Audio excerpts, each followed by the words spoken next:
Saludos, otro video aquí de nuestro canal, La Matemática es Fácil, hoy con los grandes teoremas de la matemática. Es una sección que hemos visto que ha tenido acogida en las personas que están suscritas al canal. Algunos de los videos de estos teoremas famosos son los que tienen más visitas. Entonces vamos con un teorema fundamental del análisis funcional, que es el teorema de Hahn-Banach. Aquí les recuerdo, nuestro canal se llama La Matemática es Fácil.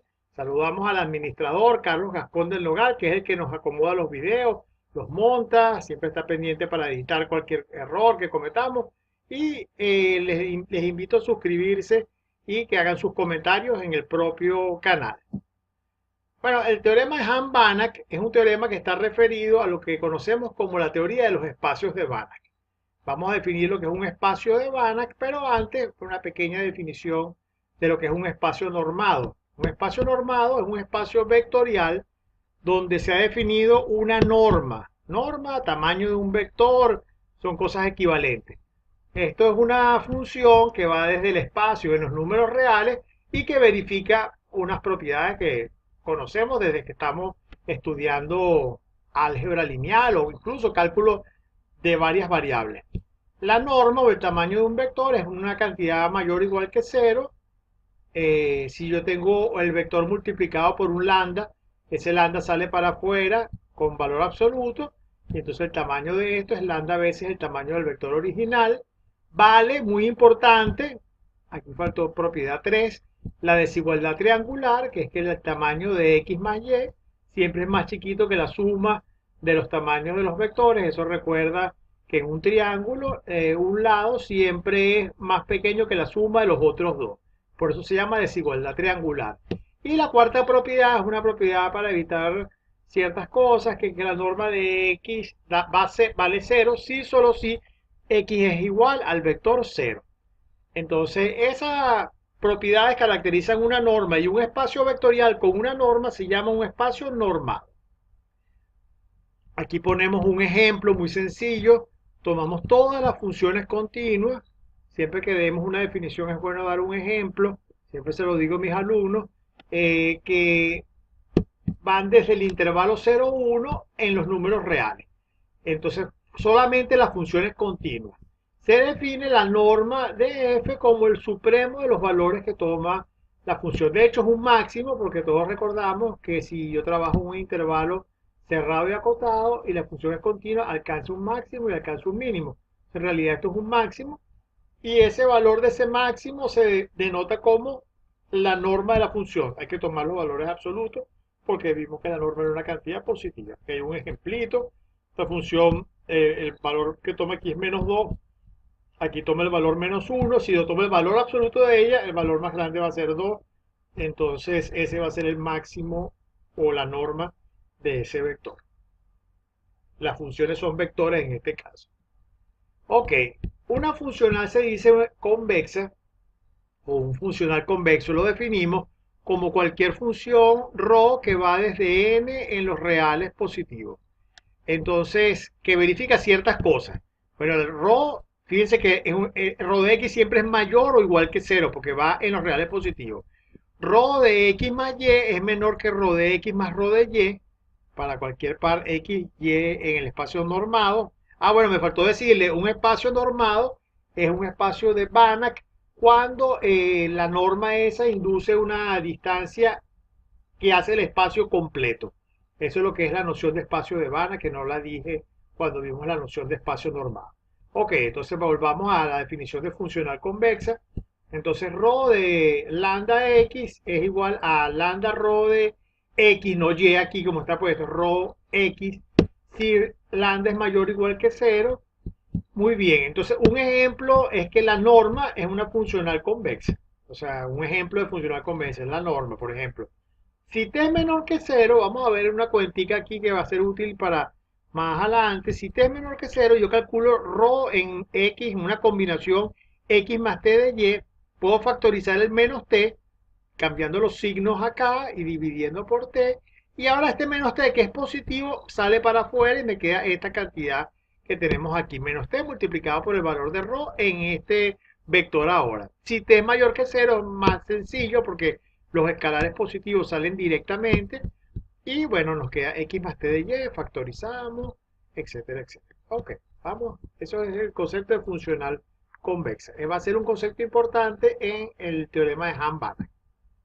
Ajá, un ejemplo, la norma es un funcional convexo, siempre las definiciones van con ejemplos. Y bueno, hay una herramienta que va a ser importante en la demostración de Hahn-Banach y es el lema de Zorn. Eso es un lema que es una consecuencia del axioma de elección y que es básico para demostrar el teorema de Hahn-Banach. Vamos a recordar algunas cosas para hacer nuestro video autocontenido. Entonces, si yo tengo un conjunto E, decimos que hay un orden parcial, esta no, salió del inglés, parcial, R es cualquier relación binaria que es transitiva. Fíjense, si A está relacionado con B y B está relacionado con C, eso implica que A está relacionado con C y además, este I nos va pegado, y además se supone que es reflexivo, o sea, está relacionado con A. Piensen, por ejemplo, en la relación menor o igual, por ejemplo. Es una relación de orden parcial sobre los números reales. Entonces, a veces esta condición de la reflexibilidad no se pone, pero bueno, yo voy a tomar la definición que más he visto por ahí y vamos a suponer que es transitiva y además es reflexiva. Ajá, entonces fíjense, este ejemplo es un ejemplo importante para nosotros y lo voy a tomar como ejemplo de esta noción porque nos va a servir más adelante.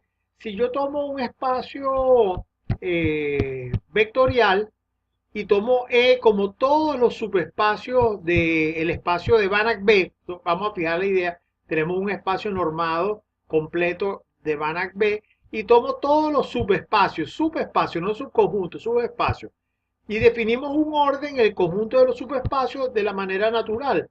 Yo digo que un subespacio es más chiquito, menor o igual que otro, se puede leer así el R este o A relacionado con B sencillamente, si solo si A es un subconjunto de B. Eso es un orden parcial, porque la relación de ser subconjunto es claramente transitiva y A siempre es un subconjunto de A.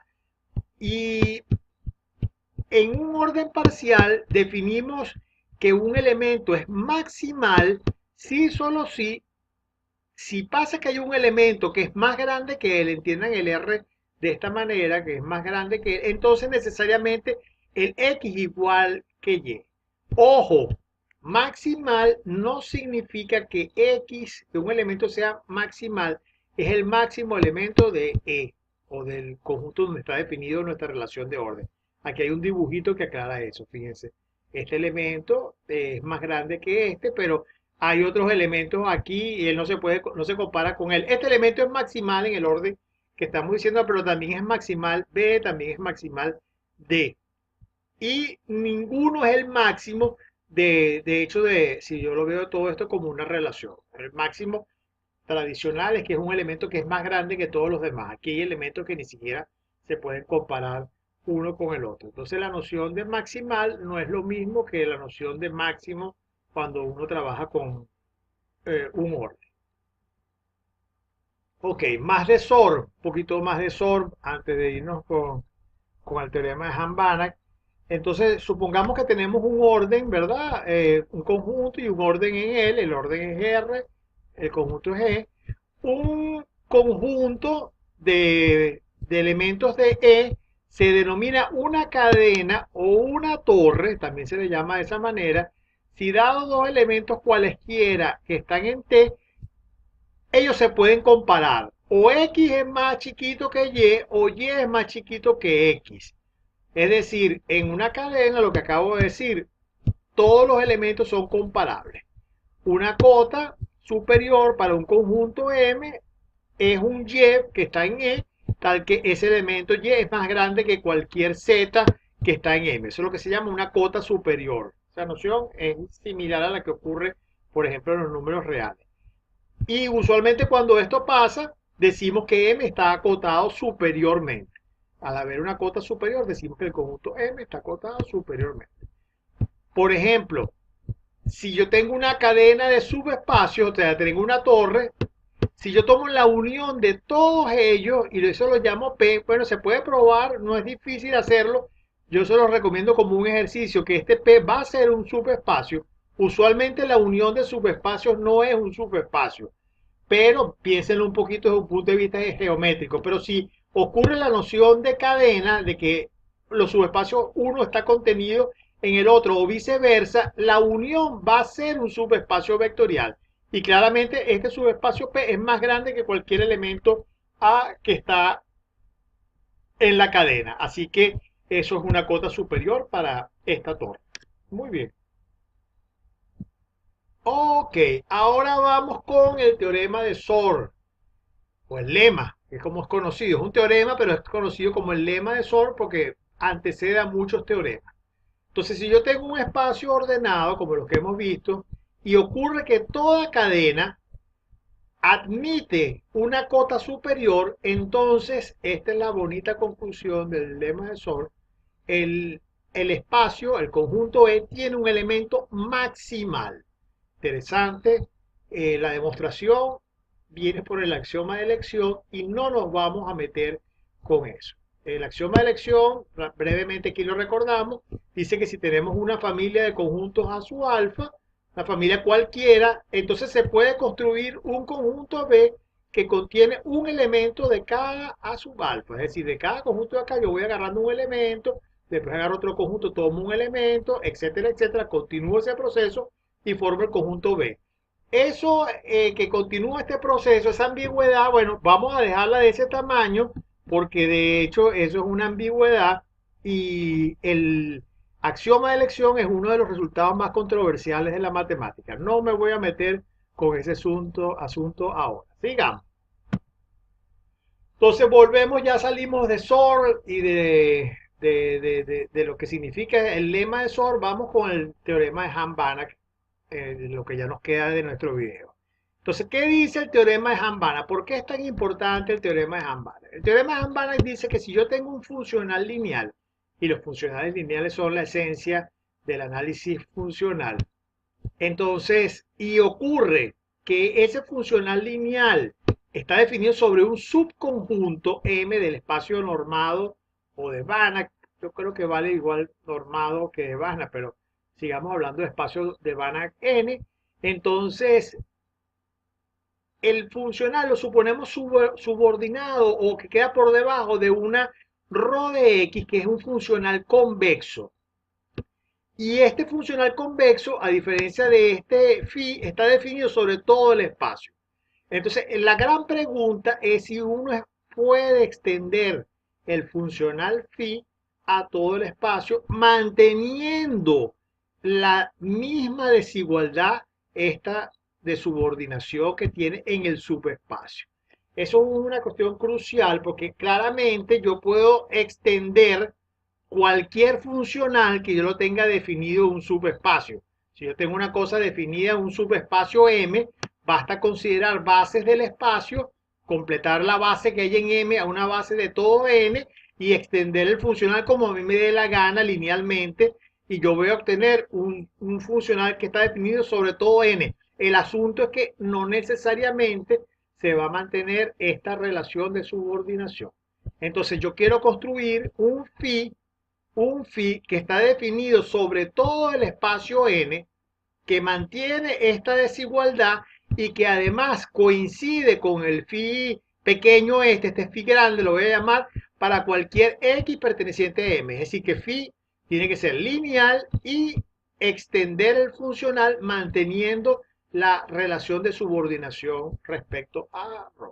Entonces, eso es lo que se quiere hacer por el teorema de Hahn-Banach. Vamos a ver cómo se hace. El paso inductivo es la clave. Lo que vamos a hacer ahorita es la clave de toda la demostración. El resto, por el lema de Shor, cuando vamos a ver lo que voy a hacer después, es una cosa técnica, que es una cosa que se repite en cada demostración que uno hace, lema de Shor o usa el lema de Shor. Es un argumento muy similar y hay que aprender ese tipo de argumentos. Pero este paso inductivo es la clave. Ok, entonces vamos de nuevo bueno, vamos de nuevo, vamos a precisar lo que ahorita expliqué un poco sobre el paso inductivo. este lema, es un teorema, pero es un lema, vamos a ver qué es la clave, lo importante para poder demostrar el, el teorema de Hahn-Banach. Es como el paso ese que hacíamos en inducción matemática, pasar de n a n más 1, agregar uno más. Es exactamente lo mismo y por eso que las cosas que se derivan del axioma de elección llevan a un concepto que se llama inducción transfinita, que es otra manera de ver el lema de Shor, el axioma de elección y otros principios que son equivalentes de la lógica matemática.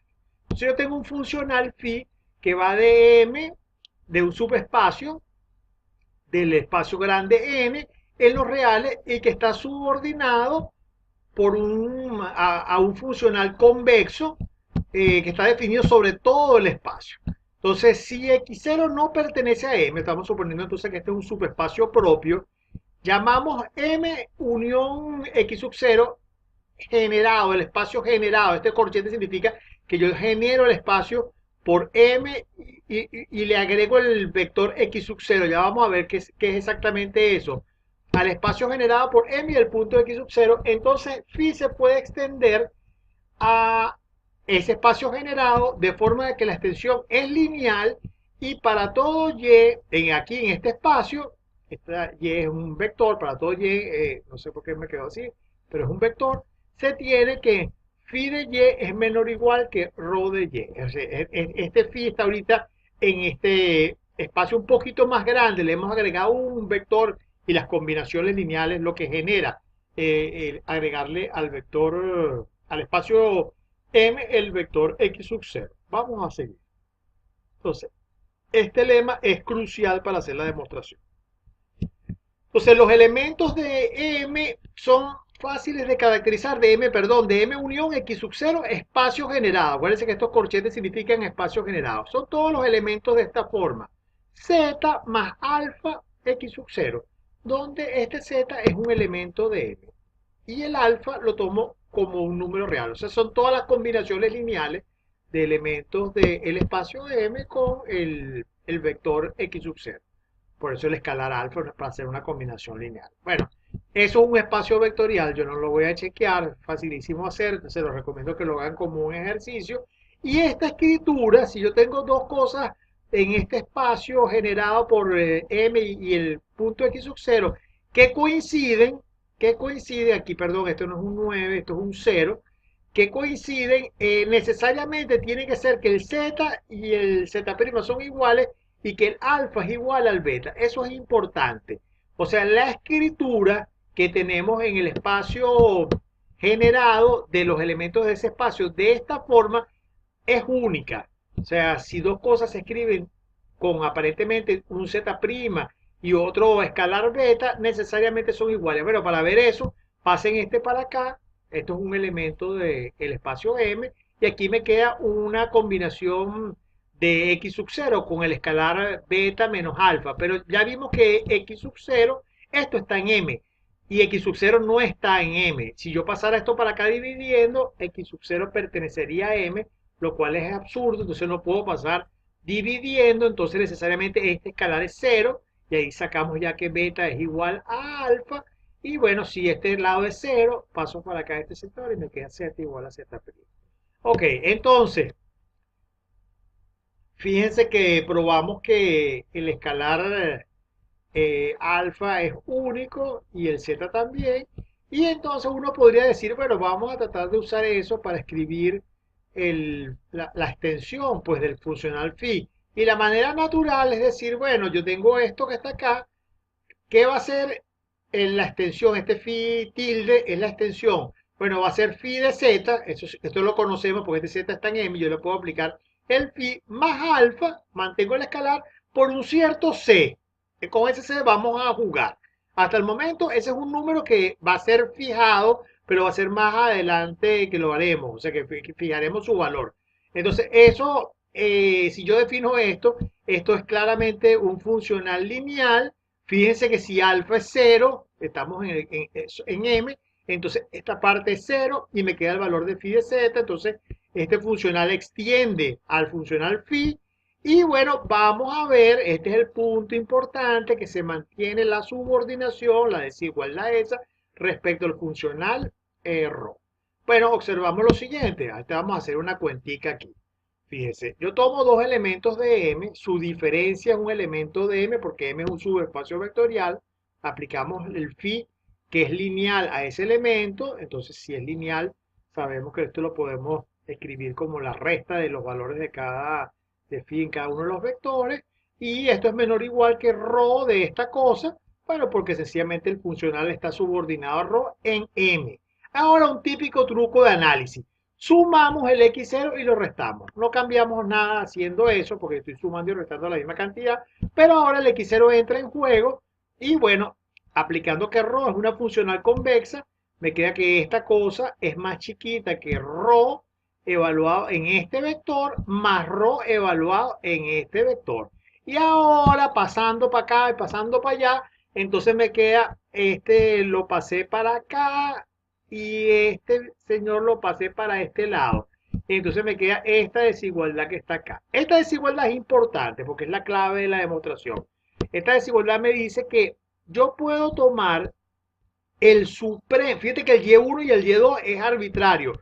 Yo puedo tomar el supremo de todos los elementos Y de esta forma, con Y perteneciente al espacio M, porque Y2 es cualquiera, y ese supremo existe porque aquí fijo un Y1 y me queda una cota superior para el conjunto de todos los elementos de esta manera. Igualito, ahora yo puedo tomar el ínfimo de estas cantidades pensando que fijo el Y2 y tomo el ínfimo sobre todos los Y, que sustituyo Y1 por un y ese ínfimo también va a existir porque tengo una cota inferior para ese conjunto. Eso es una belleza y es la clave de la demostración de Hahn-Banach. Entonces, bueno, antes de seguir, para descansar un poquito, este señor es Hans Hahn, matemático austríaco, analista importante. Aquí hay una serie de teoremas que son originados de su trabajo. Yo les recomiendo un bellísimo artículo que se llama Geometría e Intuición. No me recuerdo si ese es el nombre en inglés. Yo lo tengo en castellano en la colección que sacó una vez la Scientific American de artículos de matemática en un libro, que es un libro muy bonito. Después, si ustedes me preguntan, yo les consigo la referencia exacta en castellano y en inglés. Pero ese artículo es un artículo muy bonito. Pero fue un analista importante, uno de los creadores del análisis moderno, Hans Hahn. Banach es más conocido y hoy no vamos a hablar de él.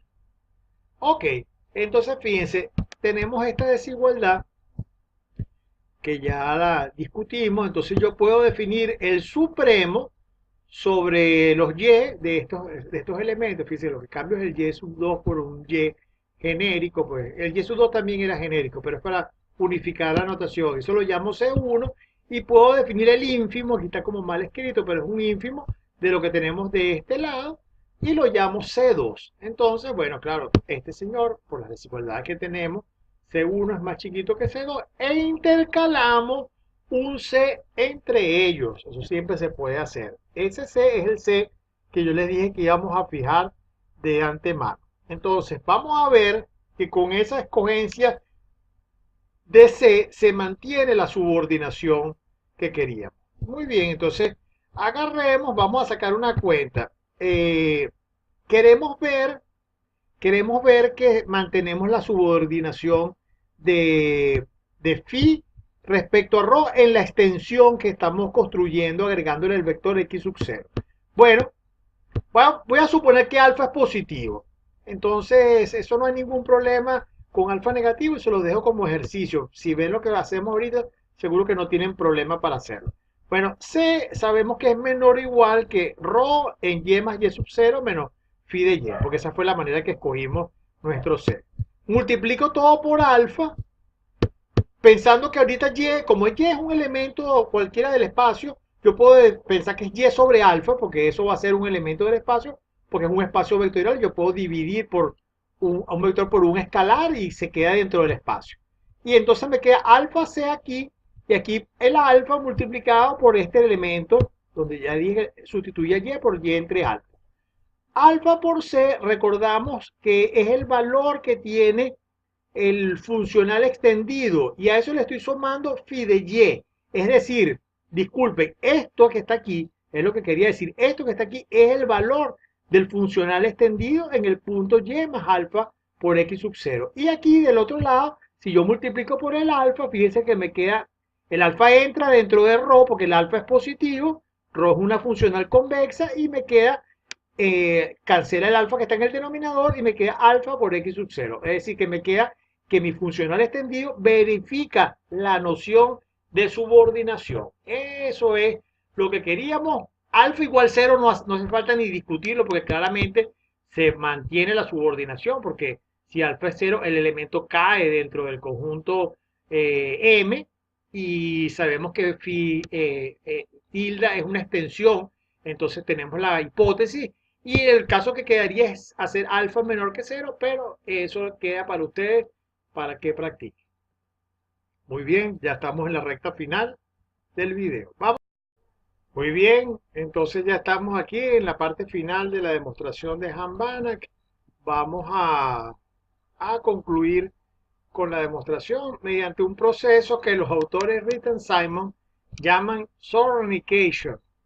Eso es claramente un juego de palabras. Es el uso reiterado, repetitivo del lema de Zorn, como otras cosas que uno hace repetidamente. Entonces, eh, es una técnica que es útil que los estudiantes de análisis y de álgebra, de matemáticas en general, aprendan. Entonces, uno considera el conjunto U de todas las posibles extensiones de mi funcional phi, que va de M en R, y que además esas extensiones preserven la desigualdad de subordinación de phi respecto al funcional convexo ρ.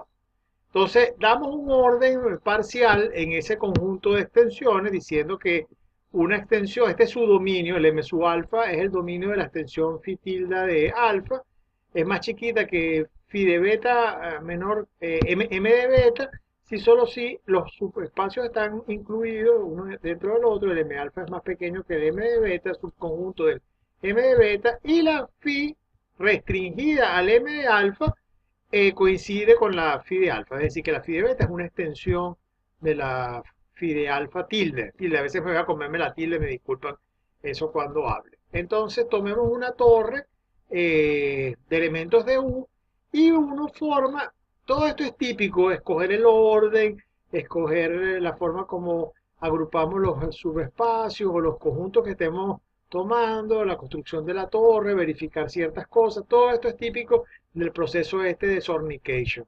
Entonces, bueno, tomamos una torre, ¿verdad? Entonces, los elementos siempre son comparables, recuérdense, y uno a partir de la torre quiere construir una cota superior. ¿Qué va a ser esa cota superior? Tiene que ser un funcional lineal subordinado al ρ y que esté bien definido, etcétera. Vamos a ver cómo se hace. Yo tomo un elemento y en la unión de los subespacios. Eso sabemos ya que eso es un subespacio por estar trabajando en una torre, de lo contrario es falso. Entonces, eso me da un subespacio y yo quiero definir el phi, mi cota superior, en ese subespacio y la defino de manera natural, tomando ese y, está en algún conjunto de M sub alfa y yo evalúo phi tilde de alfa en y. Claro, hay que chequear que ese y puede ser que esté en muchos espacios, que eso no depende entonces del phi de alfa que yo escoja. Y bueno, eso se va a cumplir por ser precisamente una torre donde estamos trabajando y donde los elementos son extensiones una de la otra, o sea, o el phi de alfa es una extensión del phi de beta o viceversa. Y entonces, bueno, aquí está la demostración, es bien sencilla de que eso está bien definido de esa manera, claramente es un funcional lineal y queda subordinado a ρ porque cada uno de los phi de beta, estos phi tilde de beta, son elementos que están subordinados a ρ. Entonces, bueno, ese phi, esta es otra phi, también está en U, es una cota superior. Entonces, si tenemos una cota superior, ya estamos terminando, entonces el conjunto U debe tener un elemento maximal, no la cota superior, hay un elemento maximal que de nuevo denotamos con esta phi grande. Ese dominio, el dominio de phi, afirmo que tiene que ser todo el espacio n.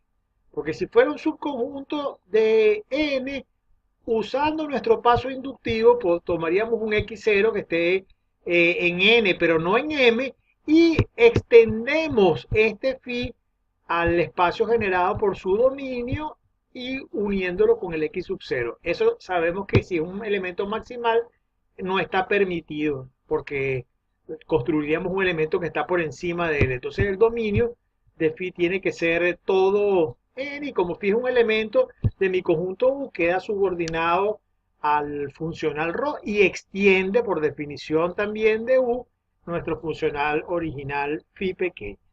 Entonces, bueno, aquí sí terminamos el video. Recuerden suscribirse a La Matemática es Fácil, y dejar por favor cualquier comentario, pregunta después del video. Iremos chequeando sus opiniones. Hasta la próxima oportunidad.